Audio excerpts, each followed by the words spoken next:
हृदय की बात कह रहा हूं, समझना। बहुत बार ये देखा, कुछ ऐसी वासनाएं होती हैं कई जन्मों की, इतनी दृढ़ होती हैं कि बहुत समय तक भजन करने पर भी, ये जब तक भगवत साक्षात्कार नहीं होता तब तक ये बनी ही रहती है सूक्ष्म रूप से। अगर इनको अवसर मिल जाए तो ये पूरा वृक्ष रूप हो जाएगी। अंकुरण वृक्ष रूप बनना देर नहीं लगता इसमें। बहुत बार प्रयास करने पर वो वासना अपने द्वारा नष्ट नहीं की जा सकती, ये देखा है। उसके लिए गुरुदेव के चरणों में, आराध्य देव के चरणों में मन से बार बार त्राहिमाम बोलकर रोना पड़ता है। ये अंदर की बात कह रहे, आगे चल के देख लेना। आर्त भाव से रोना पड़ता है, प्रभु हार गया, क्या करूं, कैसे करूं। चाह नहीं है पर वासना है। ये एक अजीब स्थिति साधन काल में देखी गई। मन से पूछ रहे तुम्हें चाह है? नहीं, पर अंदर वासना है। बड़ी अशांति का अनुभव होता। कैसे दूर होगी, क्या किया जाए। जो करना चाहिए वो तो करके हार गया। फिर भी वो जब हार गया तब पूरी दृष्टि प्रभु के चरणारविंद की तरफ, पर धैर्य पूर्वक, ये अनुभव की बात कहते हैं। बहुत काल तक तुम्हारा विश्वास, तुम्हारी श्रद्धा, तुम्हारा धैर्य टूटना नहीं चाहिए। कि हमने सैकड़ों बार प्रार्थना की, इतने वर्ष से मैं जल रहा हूं लेकिन मुझे शांति नहीं हुई, मेरा विकार नष्ट नहीं हुआ। धैर्य, ये शब्द याद कर लो। धैर्यवान रहना, विचलित मत होना, परिणाम में बिल्कुल निर्विकार हो जाओगे। पर वो कितना समय लगेगा ये प्रभु जाने। वो एक सेकंड में भी हटा सकते हैं। और अभिमान यदि गलित नहीं हुआ है तो कुछ समय भी लग सकता है, जलना पड़ेगा, अभिमान गलित होगा। जब आर्त भाव से पुकारोगे तब निर्विकारता की स्थिति प्रभु दे देते। फिर विकारी भोगों के बीच में रहने पर भी कोई विकार का खेल नहीं हो सकता, कोई भी इच्छा ही स्फुरित नहीं होगी, वासना ही नहीं है, चाह ही नहीं है। ये बहुत धैर्य से सुनो ना, ये उपासकों के लिए कह रहा हूं। आपके अंदर साधन भजन करते हुए वासना दिखाई देगी, आपको आकर्षण दिखाई देगा, उसमें दम नहीं है। वो तुम्हें परास्त नहीं कर सकती, केवल भयभीत करती रहेगी। वो भी हमारी शरणागति में बड़ी सहायक होती है, क्योंकि सब साधन करने पर अहम पुष्ट नहीं होने देती। क्या अभी देखो ये है ना, क्या अंदर से प्रश्न, क्या ये मलिन वृत्ति है ना, तो किस बात की साधना, क्या साधक हो। तो हे नाथ, अब मार्ग दूसरा नहीं, सहयोग किसी से नहीं, अपनी बात किसी से नहीं कहना। प्रार्थना है, समझ लीजिए, आंतरिक बात कह रहा हूं। अपनी स्थिति की बात किसी से नहीं कहना कि आपके हृदय में कौन सी वासना कितना स्फुरित हो रही, किसी से भी नहीं, किसी से भी नहीं। और धैर्यवान रहना, विचलित मत हो जाना। उस वासना को बढ़ावा देने वाली कोई भी दृष्टि, वार्ता, चेष्टा मत करना। और कितना भी समय लग जाए, अपनी आस्तिकता नहीं हटनी चाहिए, विश्वास नहीं हटना चाहिए। बिल्कुल निर्विकार हो जाओगे, बिल्कुल। यह गुण साधन ते नहीं हुई, तुम्हारी कृपा पाओ कोई कोई। वो कृपा उसी को मिलती है जो आर्त भाव से बलहीन होकर प्रभु को पुकारता है। नाथ, मेरे बस की बात नहीं रह गई, हर उपाय करके देख लिया।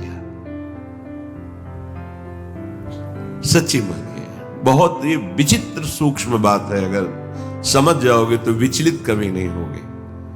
नई अवस्था साधन मार्ग में बड़ी तीव्रता, जब देखा सूक्ष्म वासना हृदय में है। सावन का महीना था, जल पीकर सावन भर रहेंगे, देखते हैं वासना कैसे रहती है। कोई फर्क नहीं पड़ा उसमें। अन्न का त्याग करते हैं, कई वर्ष तक आलू गुड़ जो भी फलवश, कभी दूध मिल जाए, गंगा किनारे या गांव में सेव संतरा अंगूर केला, ये तो प्रश्न ही नहीं उठता। कुछ फर्क नहीं पड़ा। वो ऐसी सूक्ष्म स्थान पर बैठी रहती है अहम में, उस पर कोई फर्क नहीं पड़ता। बड़े बड़े सात्विक अनुष्ठान करने पर भी उस पर कोई फर्क नहीं पड़ता। तभी गोस्वामी जी भी लिख रहे हैं, हौ हारे कर जतन विविध विधि अतिशय प्रबल अजय, तुलसीदास बस होई तबहि जब प्रभु पेरक बर जाए। बिल्कुल सिद्ध बात समझ। गंगा जी में खड़े होकर के आर्त भाव से पुकारते, प्रभु आप देख रहे हैं एकांत से, आप देख रहे हैं संयम आहार, फिर भी वासना क्यों, फिर ये क्यों जला रही है? कोई उत्तर नहीं मिलता। पर दूसरा मार्ग नहीं, किसी का संग नहीं, किसी से प्रश्न नहीं। पता नहीं कैसी सलाह दे दे कि हमारा विश्वास, हमारा धैर्य विचलित हो जाए। नहीं, अपनी बात प्रभु से। प्रार्थना में बहुत सामर्थ्य देखी है। ये अंदर की बात कह रहे हैं, बिल्कुल समझ जाना। ये इसलिए कह रहे हैं, ये मार्ग बहुत फिसलन वाला मार्ग है। बहुत संभाल संभाल के कदम रख रहे हैं।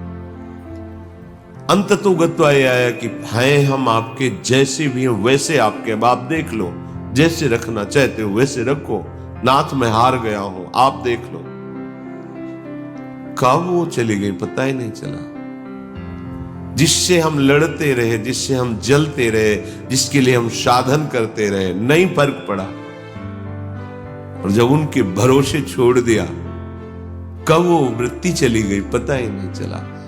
इसीलिए बात कल चिंतन में चल रही थी कि अगर कोई समझ पाए तो इसे जरूर बताएं कि ये करने से नहीं होता, ये होने से होता है।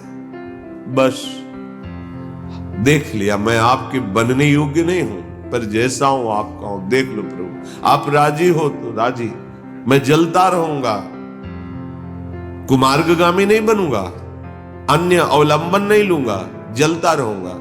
आप राजी हो मेरी जलन में, जीवन भर जलाते रहो। आप देख लो, अब मेरे बस का नहीं रहा, क्योंकि वो सूक्ष्म ऐसा कि वहां कोई प्रहार ही नहीं पहुंच रहा। अंतःकरण की अहम के महल में सूक्ष्मता से वो रह रहा है। जो भी करो वो बहुत पुष्ट हो रहा है। केवल हटा या हटेगा या हट रहा है तो प्रभु की कृपा से। इसलिए बड़े बड़े महापुरुषों के वचनों में दैन्यता और कृपा शब्द आता है। दैन्यता को हम तुच्छा परम मधमा, कृपा हेश वृंदावनस्य, ये वृंदावन की महिमा, ये वृंदावनेश्वरी की महिमा, वृंदावनाधीश्वर की कृपा। ये अंदर से कह रहा हूं, समझ लो, एकदम समझ लो। धैर्यवान रहना, विचलित मत होना।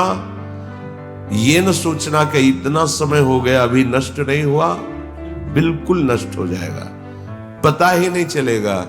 जैसे आप कब जवान हुए, कोई तारीख, कोई तिथि, किस दिन आपकी दाढ़ी मूछ उगी, आपने समय तारीख, ऐसे वो घड़ी भी याद नहीं रहेगी कब आप निर्वासनिक हो गए। कभी स्मृति में आएगा, अच्छा ये तो बहुत वर्षों से जलाया, वो तो ढूंढे भी नहीं मिल रही वृत्ति, गई। देखो प्रभु की कैसी कृपा हुई, ऐसा अनुभव होता है। श्रीपाद कह रहे कि शास्त्र और गुरुदेव के वचन करोड़ों बार समझाए जा रहे हैं, तुम्हें समझ में नहीं आ रहा?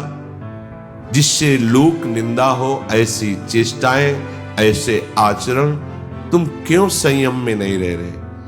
देखो, इतना तो है कि हृदय जल रहा है, पर चेष्टाओं पर अंकुश होना चाहिए। हृदय में चाहत जला रही है संसार के भोगों की, पर हम बाहर से संयोग नहीं होने देंगे। तो उससे क्या होगा? वो क्रमशः हर बार कम होती चली जाएगी, शांत होती चली जाएगी, पर पूर्णतया निर्विकार स्थिति ये भगवत कृपा से होती है। मनागपि च नोत्सहे हत मनो युवत्या हृतम निरोधुमत ईदृशम किम विताश वृंदाटवी। ए भाई, अपने भाग्य को नीचा मत गिराओ। माया के द्वारा अपरहित मन से अधर्माचरण मत करो, बहुत पछताना होता है। प्रमाद स्थिति में समझ में नहीं आता, गलती हो जाती है। जब गलती हो जाती है तो उत्साह नष्ट हो जाता है, तो लगता है अब क्या, फिर वो गलती पे गलती करता हुआ फिर उसको लगता है इसके बिना तो मैं जी ही नहीं सकता।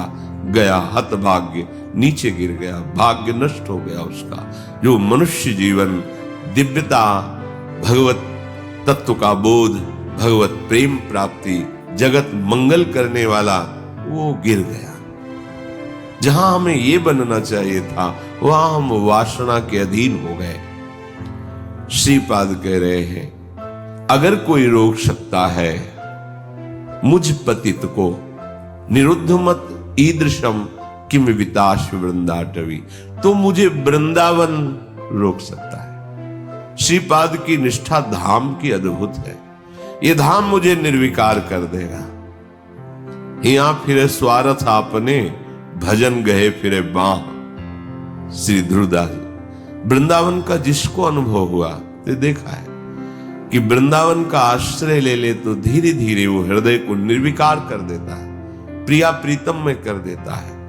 यहां से बाहर जो आते जाते जन अनुभव करें, यहां एक आते ही एक दिव्यता है, एक अलौकिक निर्विकार की स्थिति अपने आप यहां है। वो बाहर निकलते हैं, वो भजन, वो आनंद, वो चिंतन अपने आप हट जाता है, क्योंकि त्रिगुणात्मिका माया का प्रवाह है। ये धाम है। जो निरंतर धाम में वास करते हैं, अगर वो सावधान होकर के रहने से रहे, तो श्रीपाद कह रहे हैं कि राधा कीर्ति सुधा रसेन रसना, रात्रिं दिवं पूर्यता, श्री वृंदा विपिने तदीय पदयो, कैंकर्य में वार्थ्याम, धैर्यं स्वर्णमयी सितुर्नववयो, रूपश्रियाहार्यताम्, प्रेमाश्रुत पुलकादि भाव विभव, व्यक्त्या जगत्तार्यताम्। यदि आप रहनी से रह गए वृंदावन में, तो आपके हृदय का परिवर्तन होना प्रारंभ हो गया। आपको श्री जी की चर्चा, प्रभु की चर्चा, ये अमृत जैसी लगने लगेगी। जैसे देखो, आपको कोई कहे कि 3 बजे रात्रि के जग के दिनचर्या करके स्नान आदि आपको पहुंचना है, कितना बोझा लगेगा इस समय सोना छोड़ करके दिनचर्या। लेकिन बिना किसी कष्ट के आप, बिना किसी विषाद के आप बिल्कुल उत्साहित होकर, तैयार होकर सत्संग में आते हैं। ये वृंदावन की कृपा है जो हमारे मन को ऐसा किया गया है। नहीं तो शरीर सुख में ही हम संतोष किए हुए बैठे हैं, परमार्थ की, अध्यात्म की वृत्ति की तरफ है ही नहीं। वर्तमान के भोगों में मगन हुआ प्राणी वो भविष्य को नहीं देख पा रहा है, कि मेरी अमूल्य श्वासें, मेरा अमूल्य समय व्यर्थ में नष्ट हो रहा है। शरीर छूटने के बाद फिर पछताना ही पछताना है। कोई वस्तु, व्यक्ति, स्थान, पद हमारे साथ नहीं है। केवल प्रभु का नाम, प्रभु का चिंतन, प्रभु की सेवा, सत्संग, यही सत्य सच्चिदानंद है। यही तुम्हें शरीर छूटने के बाद परम सुख देगा। देखो, लौकिक सुखों के भोगों में लोग प्राण त्याग रहे हैं। तुम्हें एक जरा सा विवेक केवल धारण करने की जरूरत है। तुम्हें खुद दिखाई देगा कि सब धोखे में जीवन नष्ट हो रहा है। अज्ञान है इसलिए नहीं समझ में आ। थोड़ा सा विवेक, थोड़ा सा ज्ञान जागृत हो तो आप वैराग्यवान बन जाएंगे अंदर से। यदि आपको प्रभु की कथा वार्ता अच्छी लगने लगी है, बड़ी कृपा हो गई है। रोग का प्रभाव कम होने लगा है। नहीं, यह हरिचरित सुहाता नहीं है। जब हृदय मलिन होता है तो भगवत चर्चा नहीं सुहाती। राधा कीर्ति सुधा रसेन रसना, ऐसा आपका जीव का स्वभाव बन जाए। चतुराशी जी, आपका जीवन बन जाए। गुनगुना रहे पद या किसी भी ध्वनि में राधा नाम गुनगुना रहे, आपकी रसना पवित्र हो रही है, आपकी वाक्येंद्री पवित्र हो रही है। जब राधा राधा बोलते हैं तो ये जो रस निकलता है मुख में, ये बहुत बड़ा चरणामृत है। जैसे हम नाम का स्नान कराते तो चरणामृत होता है ना, राधा राधा राधा। तो जो अंदर ये जब हृदय में पहुंचता है तो पापों का नाश करता है। राधा राधा राधा राधा राधा, ये तो जो निकला ये महान चरणामृत है। हृदय में जाकर पापों का नाश करता है, ये अकाल मृत्यु का नाश कर देता है। राधा नाम जपने से अकाल मृत्यु नहीं होगी, ये चरणामृत जा रहा है। राधा नाम अभी प्राण छूट जाए श्री जी को प्राप्त होगे, जिसका नाम वहीं धाम में पहुंच जाओगे। राधा नाम चल रहा है, कोई तुमसे भूल चूक हो गई, असत क्रिया हो गई, तत्काल भस्म हो जाएगा, उसका दंड नहीं भोगना पड़ेगा। इसका मतलब ये नहीं कि हम उत्साहित होकर पापाचरण करें, नहीं। कोई असावधानी, कोई त्रुटि, तत्काल वो जमा नहीं होगा, जाके कर्म वो जमा नहीं होगा, उसी समय भस्म हो जाएगा। विशेष है तो उसी समय आपको दंड मिल जाएगा। आप चबेटा लगा, गिर गए, आपको ठोकर लगी, अब कुछ हुआ, तत्काल शरणागत के लिए हिसाब आगे नहीं रखा जाता। तत्काल जलन हुई, तत्काल कोई चोट लग गई, तत्काल कोई कटु वचन बोल दिए, हृदय जला शांत, वो पाप नष्ट। रात्रि दिवम पूर्यताम, पूरा समय जो जागृत का है, प्रभु की महिमामयी लीलाओं को गुनगुनाते हुए, श्रवण करते हुए। देखो कितना बढ़िया कलयुग की कृपा है। आप अपने घर में सत्संग चला के रख दे, पूरे कार्य करें, वो वातावरण भागवती और शब्द सत्संग के पढ़ रहे हैं। जैसे एकाग्रता पूर्वक सुने तो और अच्छा है, पर भजन करने में मन भागता है।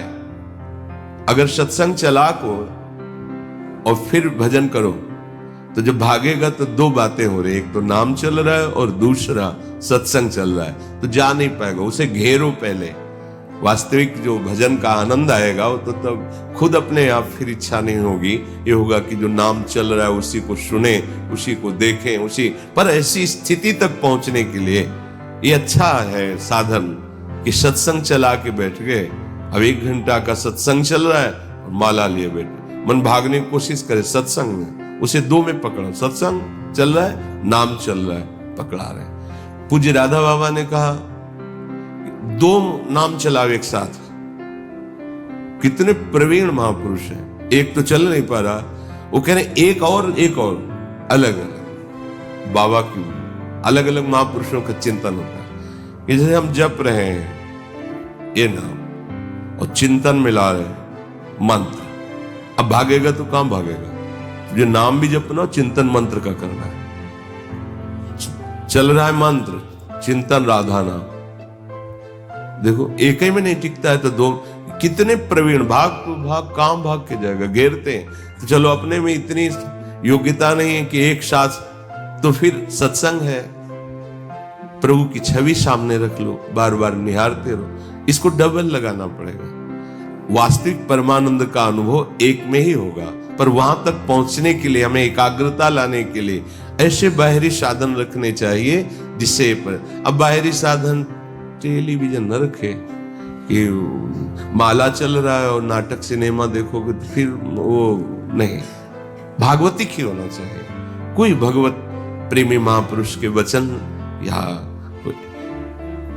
प्रभु की छवि रखें, बार बार नक्शिक लो अंगंग माधुरी, देख नाम जप कर रहे हैं या नाम जप चल रहा है और किसी पद की पंक्ति को बार बार भाग नहीं पाएगा, जैसे घेरा जाता है। भोजन के समय हमने देखा कि मन जो है वो छोड़ने की चेष्टा करता अभ्यास के समय, तो इसे बड़े पद में फंसाया, तो पद कंठस्थ, तो बड़े पद में शुरू किया।